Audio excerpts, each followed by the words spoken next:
All right, hello. We are going to go over the Beowulf lesson activity today for the Beowulf tutorial.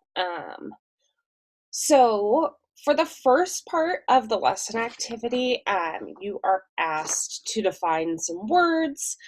Um, so you have kenning, synecdoche, alliteration and its use, hubris, epithets, and warrior code. This is information that's in the tutorial. It starts around slide 9 for you to get most of this information. You may have to look around a little bit more for it, but you'll find that these are given. So like example here, um, we have on this slide here, hubris right here, defined, arrogant pride. Okay, so that's important to make a note of. You find it, you've got the definition, all of that. So that is what you're doing in part A. You're just going through defining them and giving the example from Beowulf of that happening. Okay, so the other two things that you need to do are fill in examples from Beowulf that illustrate the themes listed in the table, and then explain how the themes of envy and revenge are addressed in Beowulf. And you do need to write a pretty good paragraph for me on that. First off, I'm going to play a video that is going to go over ultimately the story of Beowulf. I might pause a little bit just to point out some of the order of events that we have going on, just to make sure you're following along. Yeah, this video, basically, it's 5 minutes, and it's going to give you a good explanation of what Beowulf is actually about, so we don't have to read the whole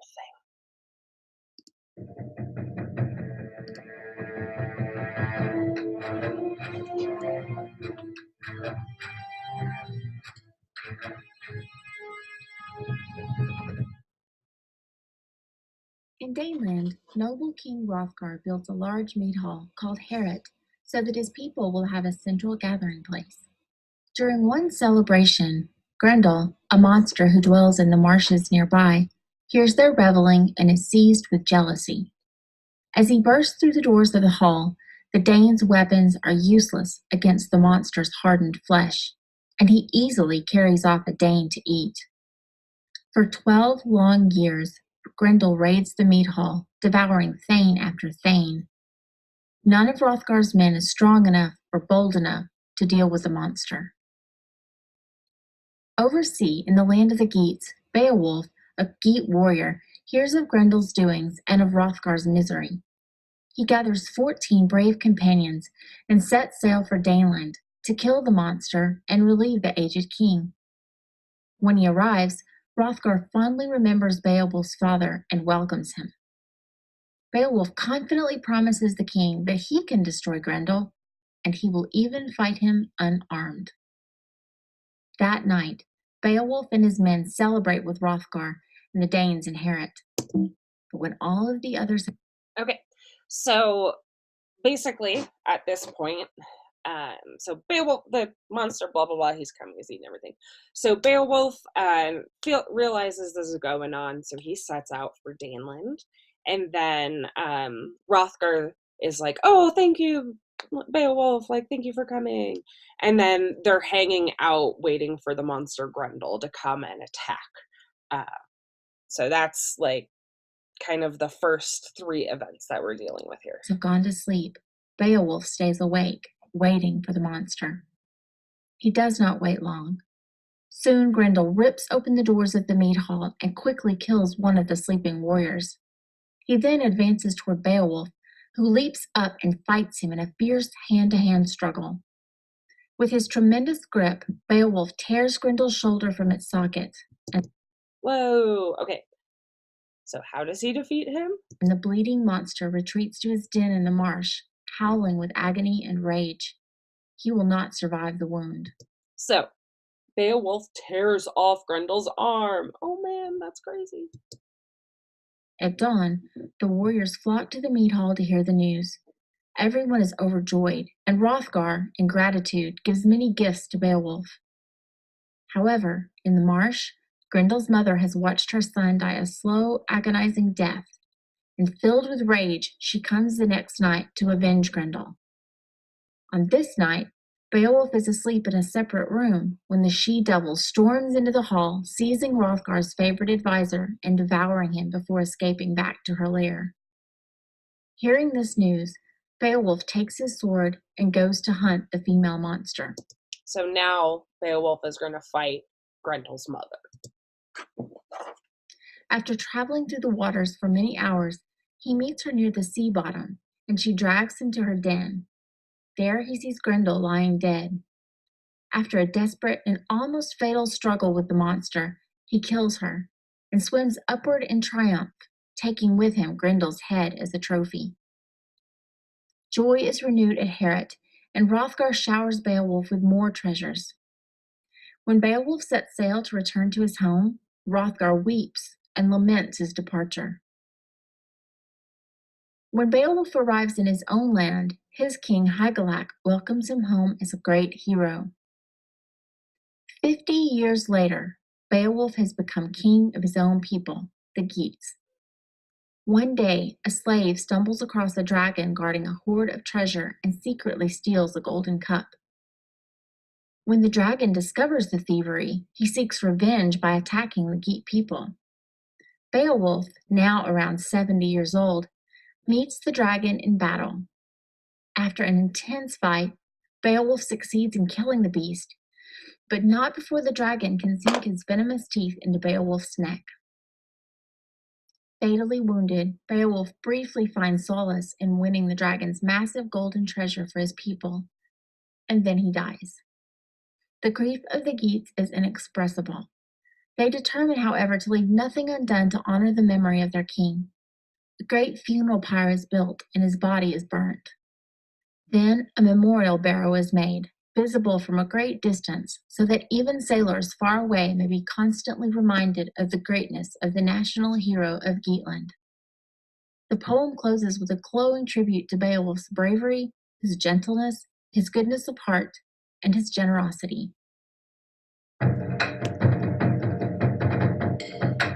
All right. So, okay. This doesn't really go over much in here, but in the tutorial, you get some kind of information just about like all the different characters in here. Let's see. Okay. So if we look in the plot, you get a lot of information. Okay, themes. Haha. Wish there was a way I could have this open at the same time. Okay, so we're talking about the themes: envy consuming a character, revenge ultimately leading to death, generosity, and hospitality. So we have some explanation of that here if we open up. Okay, so really the main sorry, it's hard when I don't have both things looking at them at the same time. Okay, so the reason that Grendel originally attacks the Danes to begin with is because he's super jealous of them. He's like, you're having this party and I'm not there and you didn't invite me, and like he's super angry about it. Let's see. So there's also an allusion to Cain and Abel included in here. So there's two different lines that even bring this up. So you have first this this one here: on kin of Cain was the killing avenged by sovereign God for slaughtered Abel. And then down here again, of Cain awoke all that woeful breed. So there's two allusions there to the Bible. And then, okay, so he's super, asleep after feasting fearless of sorrow, human hardship. So he's like, they're all like happy and warm and they ate. And so like, I'm super mad about it. And so he's just full of hate and stuff like that. Like, he's just a super bummer. Revenge ultimately leading to death. Okay, Beowulf's mom tries to get revenge on him, or on not Beowulf, Grendel's mom tries to avenge her son's death, and then she ends up getting killed. And then generosity and hospitality. Hospitality was really important. If somebody, comes to visit you and like they don't mean you any harm, it's really important to be nice to them. Generosity. King Hrothgar was super generous with Beowulf for him coming out and helping defeat Grendel. So those are just those. And then from reading it, you can also do additional research going through the tutorials, but how are the themes of envy and revenge addressed in Beowulf? So you can definitely like go through here. It's not too hard to read. They've translated it into modern English. But that really covers that bit of information for the Beowulf one. If you had no idea what a whole bunch of stuff I was saying was, you probably didn't go through the tutorial first. It's super important to read the tutorials before you watch my videos or attend classes so that you already have the context for what the class is going to be about. I hope you found this useful. Bye.